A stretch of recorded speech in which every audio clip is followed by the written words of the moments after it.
Mambo ya makanga na dereva ni sawa, lakini leo ile motion tulikuwa nayo ya makanga.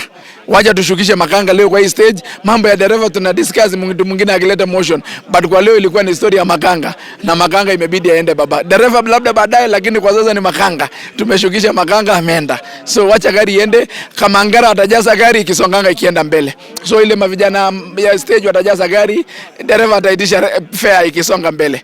Kaende. Mbunge wa Mogotio Ruben Kiborek, nimeona weekend ulisema aende nyumbani. Jamani, amngemsamea? Jamani, ameenda. Ule si mtu wa kusamea. Uliona kibri, hata akiomba msamaha anaomba msamaha na kibri mingi. Ule ni mtu ambaye ni ngumu kumsamea hata ukitaka kumsamea. Ule ni mtu tumeishi naye kwa uongozi for the last 2 years and is the most difficult leader to deal with. He's a selfish leader. He's a greedy leader. He's a leader who stops at nothing but for his own personal interest. Yesterday you heard him speaking. He was my wife, and I said my wife, my son, my sister, my brother. To him the whole world circulated around my own, my. And he does all these things and hides under the tribal card for protection and to look like he's the savior of Mount Kenya. He's the same person who is in record calling Mount Kenya youth Mongiki. Is the same person who is on record never saying anything about Mau roads and other things that affects the life of Mount Kenya. Is the same person sabotaging the tea reforms and coffee reforms. So Rigathi Gachagua is a person who is so greedy, so insecure, and so much obsessed with himself and his own environment. He's a very toxic human being who hides under the tribe and under my people. The people of Central Kenya are very good people. The people of Central Kenya are very progressive people. And I think Kenya deserves better leaders than Rigathi Gachagua. And today the National Assembly has done the right thing. What next for him? Ameisha kabisa ama unacha? What about next? That's God's work. It's God who knows what next for all of us. But as National Assembly, we are done with him. He'll go to Senate.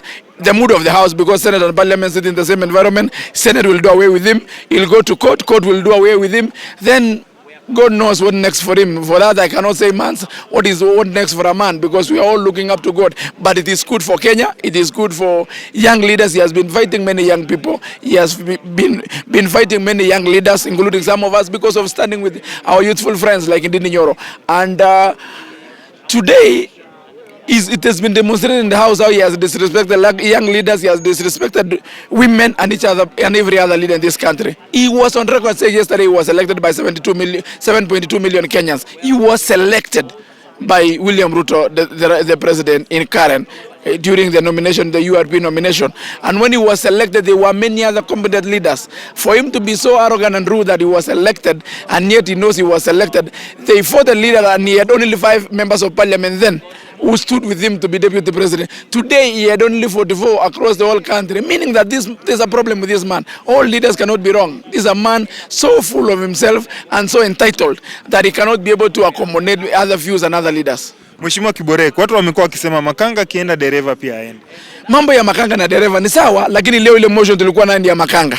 Wacha tushukishe makanga leo kwa hii stage. Mambo ya dereva tuna discuss mtu mwingine akileta motion. But kwa leo ilikuwa ni story ya makanga. Na makanga imebidi aende baba. Dereva labda baadaye, lakini kwa sasa ni makanga. Tumeshukisha makanga ameenda. So wacha gari iende, kama ngara atajaza gari ikisonganga ikienda mbele. So ile mavijana ya stage watajaza gari, dereva ataitisha fare ikisonga mbele. Kaende. Alafu watu wamesema it was a political witch hunt. It was not about the issues you raised. There's nothing like political witch hunt, because yesterday you saw he confirmed 2 charges.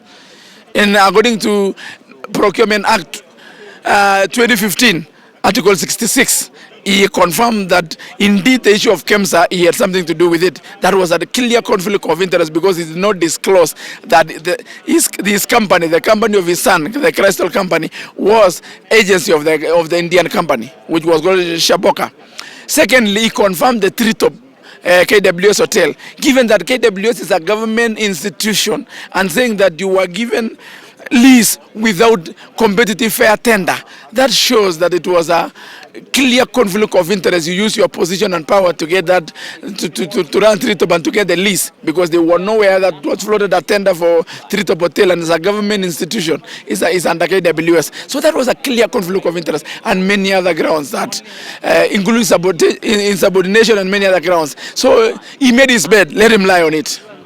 Mheshimiwa, just to ask you, as a politician, as a young politician, a good friend to His Excellency William Samoei Ruto, just to ask you, as a politician, what have you learned? What have you picked from this, impeachment of Deputy President, as well pia from the relationship with Deputy President and His Excellency William Samoei Ruto?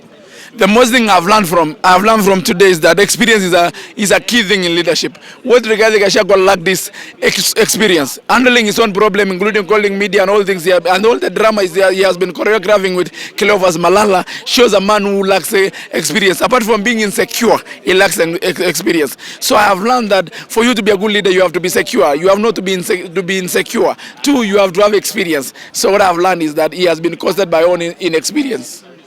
Now, what next for Deputy President Rigathi Gachagua? That is his card to do. He's going to Senate, I'm sure, and Senate for sure will deal away with him in the next 2 weeks by the 19th. He chooses to go to court or not, the court will do his work, because we did our due diligence, we did our work proper, and this is a quasi-legal, quasi-political situation, and we have done our politics, our legal part of it we have done, and we will continue doing with our competent lawyers in the House, and for us he's done in terms of impeachment. What he has to choose, and I cannot predict his future, because future belongs to God. It is his God who knows his future, but for us we have no future with Rigathi Gachagua. For this country, the same man who is in record calling the young men from Mount Kenya, because I'm a young leader, he's calling the young men from Mount Kenya Mongiki. He's in record calling them Mongiki and calling for execution. He's the same man who has never talked about Mount Kenya roads. He's the same Rigathi Gachagua who has never discussed anything pertaining the problem facing this country. But he hides under tribe after going for myself, my wife, my father, my brother, my everything. The man so obsessed with my and his own small circle. So we want to tell him, see you on the other side of the road. Just lastly, Mheshimiwa, what plans does His Excellency William Samoei Ruto has for the people of Mount Kenya if Deputy President Rigathi Gachagua get impeached? President William Ruto has planned for the Republic of Kenya. That one I cannot speak for him, he will speak for himself. But I'm sure that another competent leader will come out from Mount Kenya and other regions of this country, and this Kenya will go forward. This Kenya will move from Rigathi Gachagua. No one is indispensable. No one is indispensable. Sometimes you can have the feeling of self-importance that Kenya cannot move without me. Gachagua will watch Kenya from his TV moving forward. Other leaders will emerge, and Kenya will go forward. We'll see propaganda, people will be proposing that maybe kuna bahasha, kuna briefcase ilitembea, maybe kuna pesa ilitembea kidogo. I am on record said, when it's come to Rigathi Gachagua, as member of Kenya, we are members of parliament, we are ready to contribute money to remove him if money is needed anywhere. And I can still stand there that if money is needed anywhere, we are ready to contribute to even give him some retirement package, because he has been so much a trouble to us and a trouble to leadership that he's been on record telling the members of parliament from Mount Kenya that they are one term for standing against his toxic negative politics. And we told him fair, if they are one term, you be half term. And I think we have served him out. He is half term and he has to go. Advice to Deputy President Rigathi Gachagua. My advice to Rigathi Gachagua: seek peace with yourself. Seek peace from your own God. Learn to be the truthful you call yourself, because you are a truthful liar.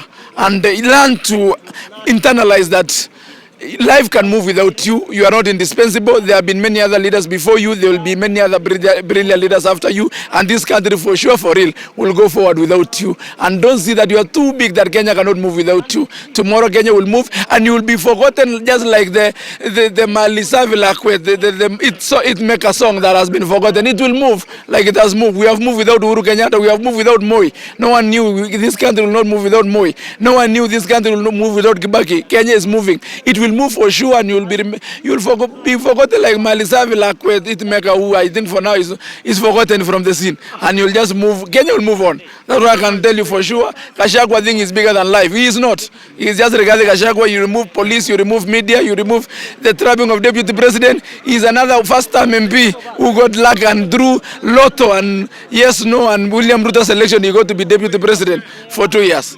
Thank you. Sawa, shukran mwesh.